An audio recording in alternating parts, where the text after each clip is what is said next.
Using purposely dated graphics along with an older style is something horror games have been doing for a while now, but it doesn't always work how they would intend. So, what makes retro horror work?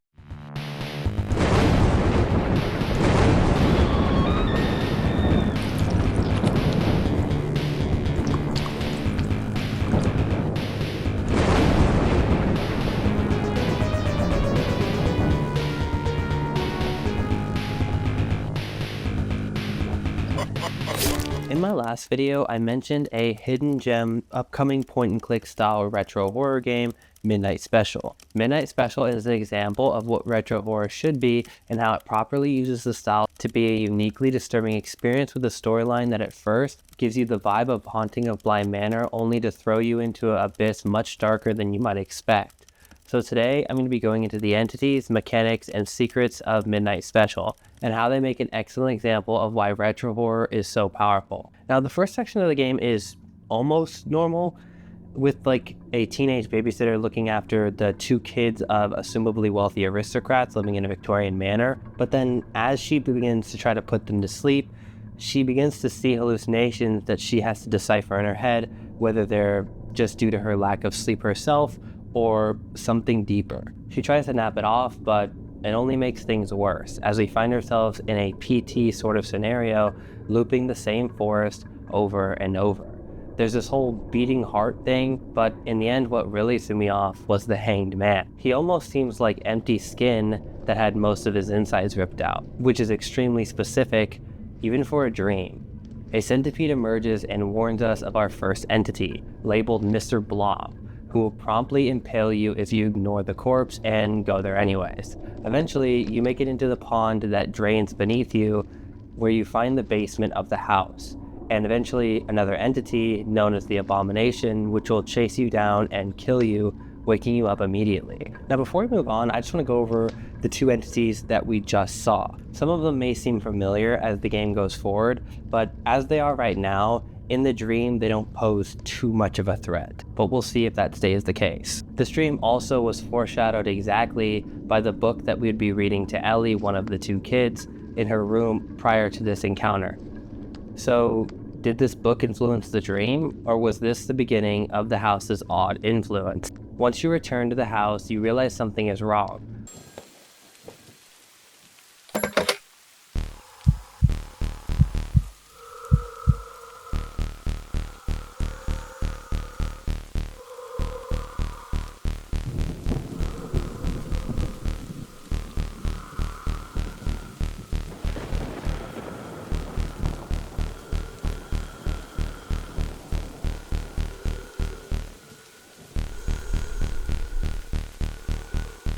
A phone call rings with yet another figure on the other side. We don't see exactly how he looks, but he has obviously done something to the children. And you should probably go check on them regardless of if this thing is normal or not. And we get the answer to that question pretty quickly. Everything around the house that should be dead soon becomes very not. From bats and insects on the wall, to stuffed animals, and even a severed head in the fridge, which I'll be going over more later. But one of the more interesting mechanics of this game is the fact that as you traverse this house, the darker and more unable to see you are, the worse things get, and then when you do things like light candles, your sanity meter will rise and you'll see less of these things around.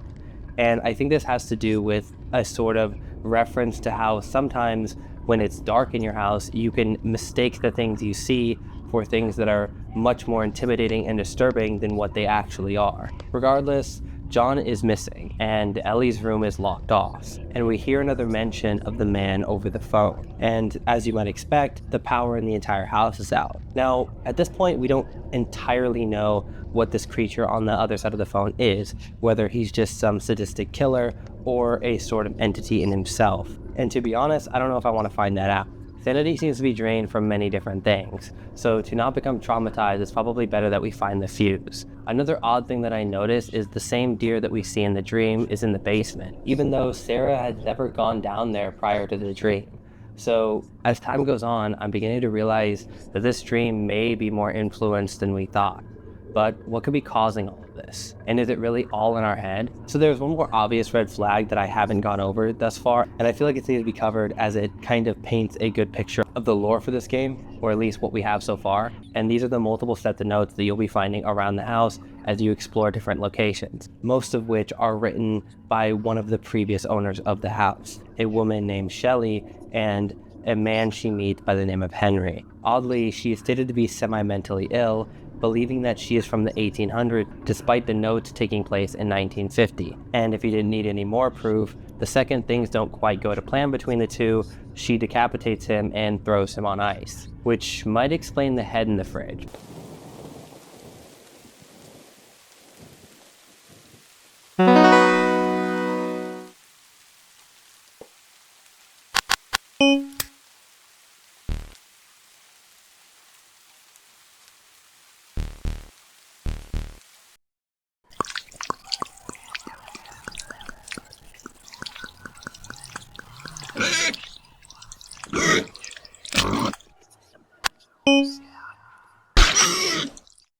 But I think there is more to it than that. It also doesn't explain the guy over the phone or any of the other entities around here, or even what happened to Shelley. If we continue to find and read her notes, we notice her mental state declining even more. In her third letter, she states, "I see them everywhere, lurking at the edges of my vision, half hidden in the dim corners where the lamplight does not reach. They fit like shadows, always watching, though they vanish the moment I turn to face them. At night, they murmur secrets, vile and strange, slipping into my dreams like unwelcome guests." This, if you guys can remember, are all of the same symptoms that we have been experiencing both in the current mansion and inside the dream from earlier.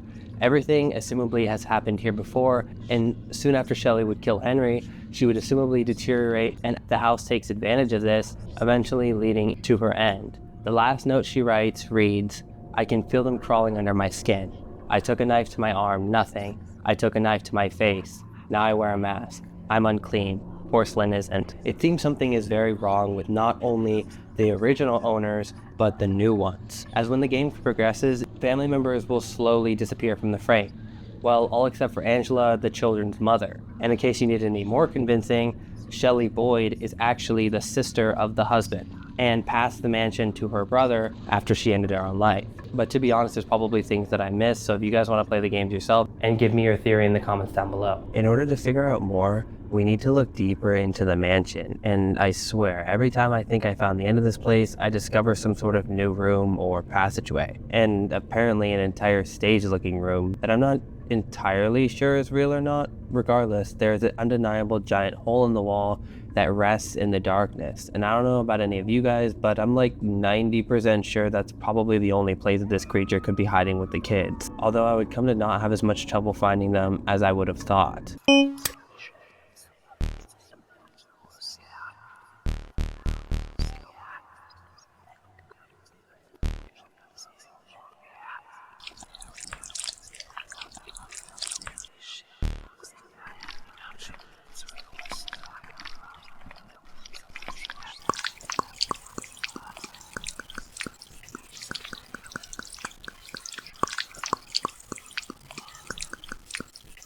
Now, I don't know about you all, but that didn't necessarily solve our problem, and I don't know what was worse, before or after they started talking.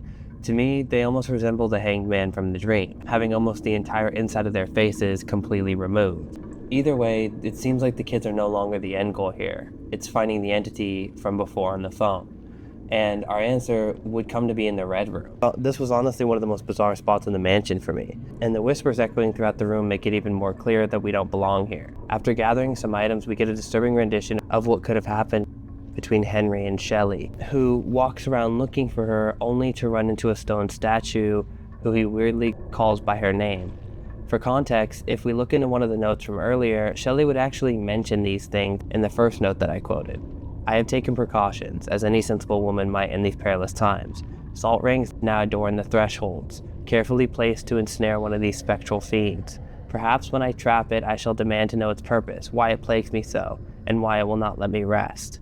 If these creatures haunted Shelley promptly before she would take her own life, she may have been eventually absorbed into one. And I think this would be a horrific concept, as imagine seeing one of these things that appears like a normal human, only to, when they get close enough, realize that they're one of these stone statues. Either way, to stop whatever this is, the salt circle worked perfectly, letting us solve the puzzle and enter through many creepy rooms, including one that if anyone was debating whether Shelley was insane, we found drawings that kind of resemble the ones that the blonde girl from Archive 81 does. Also, speaking of references, I don't know if I'm crazy with this, but a babysitter named Sarah that enters a bizarre new world to save the child that she is watching from a guy with weird hair sounds very familiar.